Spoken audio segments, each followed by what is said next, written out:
So right now, the odds are saying that Travis Hunter is minus 700 for the second pick, no matter what Peter Schrager and ESPN, Peter Schrager coming to ESPN for this draft, talking trades.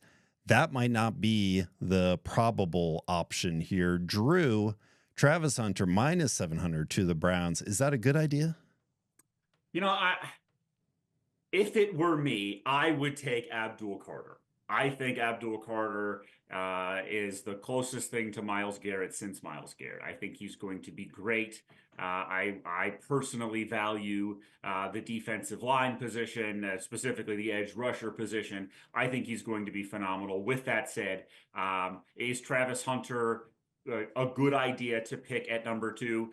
Yeah, he's one of the two blue chip caliber players in this draft. There are only two. I've heard a lot of people call this a starter draft, but not a star draft. There are only two stars in this. Cam Ward is not one of them. Cam Ward is going to be the first pick. I think that is probably warranted based on the upside.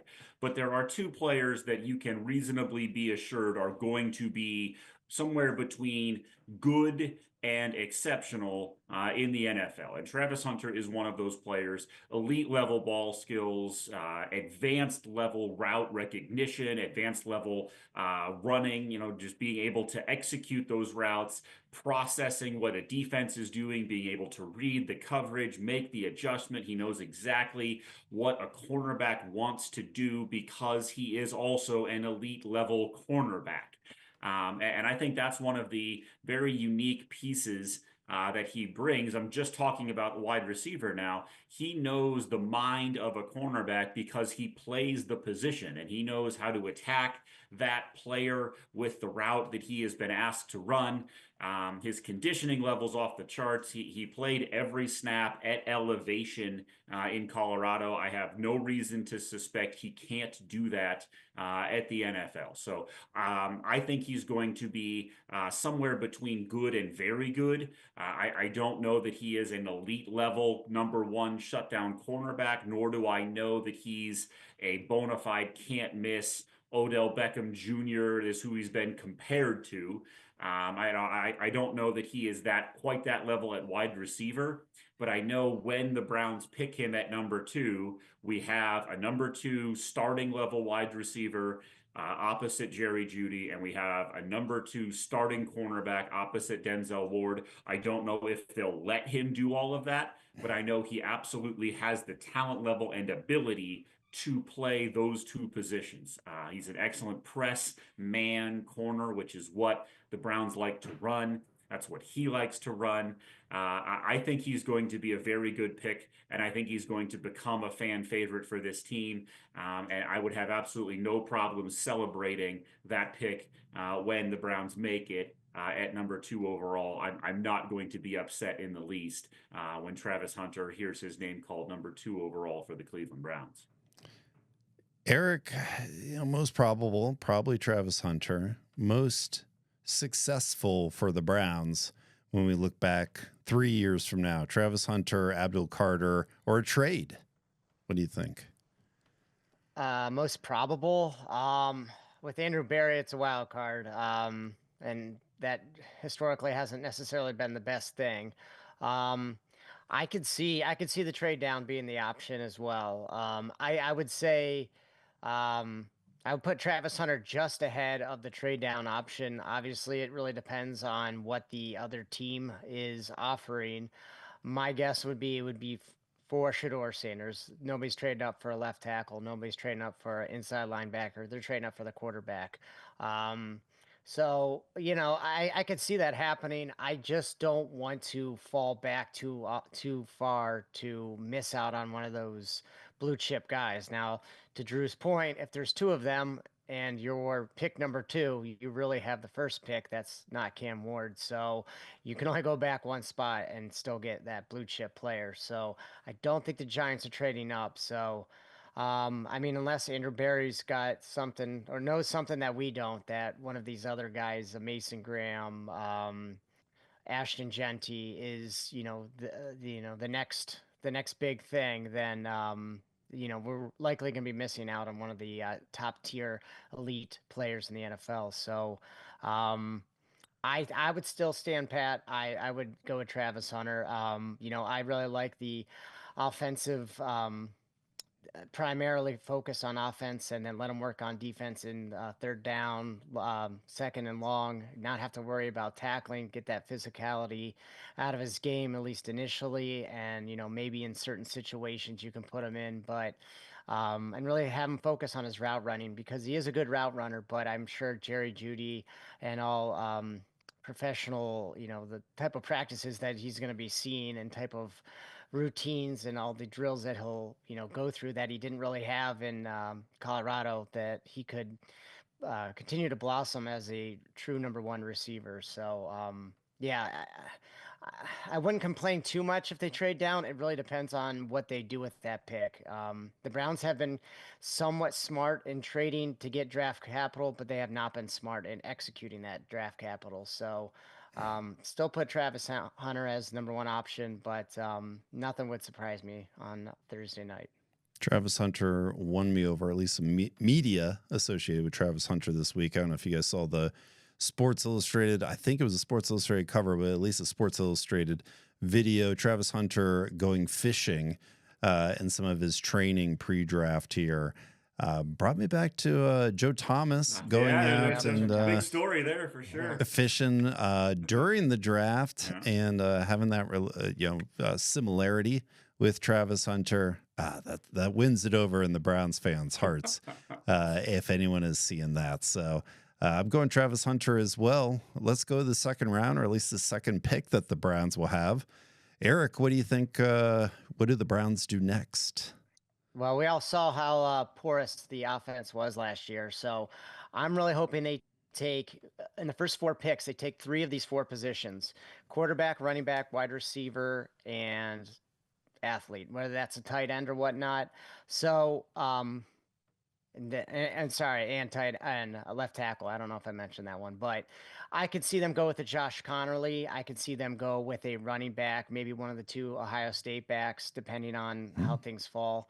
But I think the depth of running back is probably a little bit bigger than left tackle. So I will go with Josh Connerly, left tackle, Oregon. Jed Wills, no longer, he's a free agent. Nobody signed. Jack Conklin, not getting any younger, tends to get hurt. DeJuan Jones tends to get hurt. So they need that left tackle of the future and hopefully of the present in 2025. So that's who I would take with the 33rd pick. It's the first pick of the second round for the Cleveland Browns. Drew, what would you do in the second?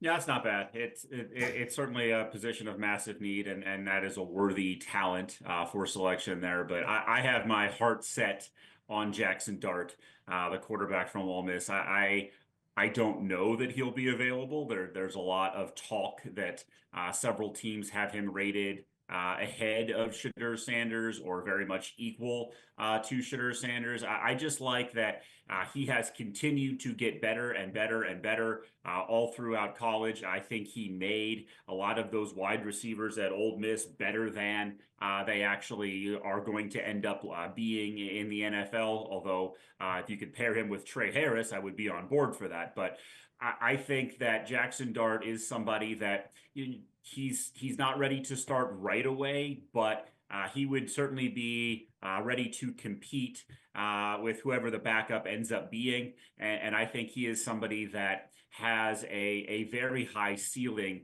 in terms of his arm talent. If you look at the PFF metrics, he leads in a majority of them. There's something like 8 metrics that they track, and he's the number one rated player in 5 of them. Now, that's not the end-all be-all for quarterback rankings, don't get me wrong, but I like that he's a plus athlete as well. He can make some things happen with his legs. He can extend plays. He can make somebody miss in the backfield if he has to. I think he has the potential in the right situation to develop into a pretty good quarterback. And the comparable that I've seen for him is is interesting. It's somewhere along the lines of Caleb Williams light. It's somebody that you think you could build around, and I think he would be a really interesting prospect. He would give us some hope at that quarterback position as well. And should things not go well this year, he's somebody you could bring in to evaluate year one as well. He's not somebody like Jalen Milroe who you just can't play at all. So, I would be on board. I think that's the right time to sort of roll the dice on an interesting quarterback prospect. I'll go a little bit out there. I think this is probably a stretch as far as availability. Emeka Ibuka maybe in the first one. He could be available. May be available. Let's make You're going back-to-back wide receiver then. Go wide receiver position of strength. Travis Hunter, Emeka Ibuka, with Jerry Jeudy and some of the other wide receivers that we have. I like that. I'll go there. Let's go to the third round. Drew, going back to you here. Yeah, so Eric mentioned some of the strengths of this draft class. The way that I have the strengths is running back, tight end, and defensive line. You can put that in whatever order you like. But for me, the big weakness that the Browns have is tight end. Now they have David Njoku, who's excellent. Don't get me wrong; I'm a huge fan of the Chief, and I would like for him to be on the Browns for the next 3 or 4 years. But we all have seen so many games where Harrison Bryant comes in and catches the ball or drops it and falls down. Who's the Eric? Who's the tight end? Hunter something? Who am I thinking of? The guy that we all just couldn't believe is in the game. There's so many instances. I'm glad that I have suppressed this memory of this backup tight end that we gave all this money to from Atlanta. I hear you screaming his name in the comments. Austin Hooper yes. is who I was trying to come up with. But there are all of these just instances where the Browns have had these backup tight ends in, and they get meaningful looks in this Kevin Stefanski offense, and they will move back to that offense. So my top choice at the start of the third round is Elijah Arroyo. He's the tight end from Miami, all ACC, really good speed, good route runner, excellent hands. And he's got the awareness to beat zone coverage, which I think is critical for a starting caliber type of a tight end. You have that Miami connection with David Njoku, which I think is going to be pretty cool. And he's a willing blocker. He's not a great blocker, but he is somebody that will certainly take on anybody in front of him and do a good enough job. He'll hold up at the point of attack. I think he would be an excellent number 2 tight end, and he will receive lots of meaningful looks in this Kevin Stefanski offense. I think he'd be essentially a starting caliber player, year one that you would get at the top of round 3, which is more than you can ask for. We love tight ends out of Miami, our University of Miami. Yes. Some more than As others. one previous one told Drew to this way's the door when trying to get a autograph. Kevin Winslow Thanks, Jr. K2. Yes. Eric, he doesn't know. Somebody has to show him where the door is now too. So we'll see how that ended up for both of us. Nowhere but going up. Miami tight ends. Eric, who are you going with next? This wouldn't be my pick, but the way Andrew Berry's press conference went, he really gushed about Jalen Milroe, and I could see him being available in the third round, and I can see him being the, I guess, heir apparent to the Kenny Pickett, Joe Flacco competition, and maybe be the starter in 2026. I personally think they could do better, but I have a feeling that could be the way that they're going. Andrew Berry compared him to Lamar Jackson, saying he's faster than him. The only problem is Lamar can complete passes on a regular basis between the tackles. So he's got to improve there. Other options would be some tight ends, but I'll probably get to them very soon. So I guess I'm going to go with Jalen Milroe. I would definitely take Dart in the second. Maybe if even I would even trade up a little bit, but they have to take a quarterback. This seems like the best option. They took the two best players on the board, and now they got to settle, in my opinion, for the quarterback position. So I'm going to go with Jalen Milroe in the third round. I think the thing that would most surprise me is the Browns going with Milroe, just because I don't think he aligns with where this offense is headed. I think Milroe is more of a backup to Deshaun and maybe what they were trying to get from Deshaun. It just seems like the offense is looking for a pocket passer. But that's still Deshaun, but there's just a little bit of variation there. Deshaun isn't exactly the sit back passer, read the field like a Jameis Winston, like a Joe Flacco. And I just think the offense is going elsewhere. So I think that would be my most surprising thing. If the Browns go away with Milroe from this draft, I would be very surprised. I'm in the Dart camp as well. Let's go to the last one. Eric, you got one more?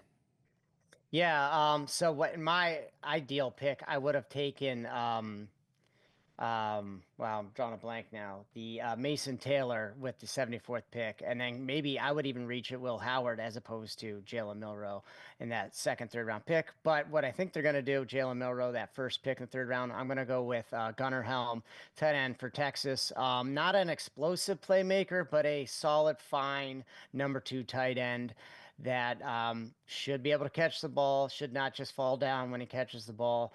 I saw him a couple times in the playoff game against Ohio State, played well, wasn't the best player on the field, but he's good enough to be a third round selection and a good receiving option for whoever's at quarterback for the Cleveland Browns. So I'm going Gunnar Helm, third round. Drew, last one, third.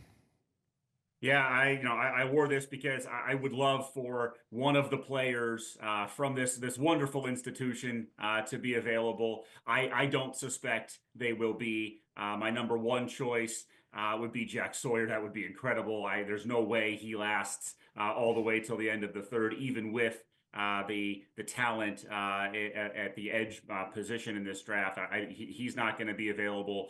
Quinshon Judkins, Travion Henderson. I would love for one of those 3 Buckeyes to be available. They will not be. That shows you how stacked that Ohio State team was. But those would be my ideal positions. I will be sad when they come off the board at the end of the second into the third round. That would be excellent.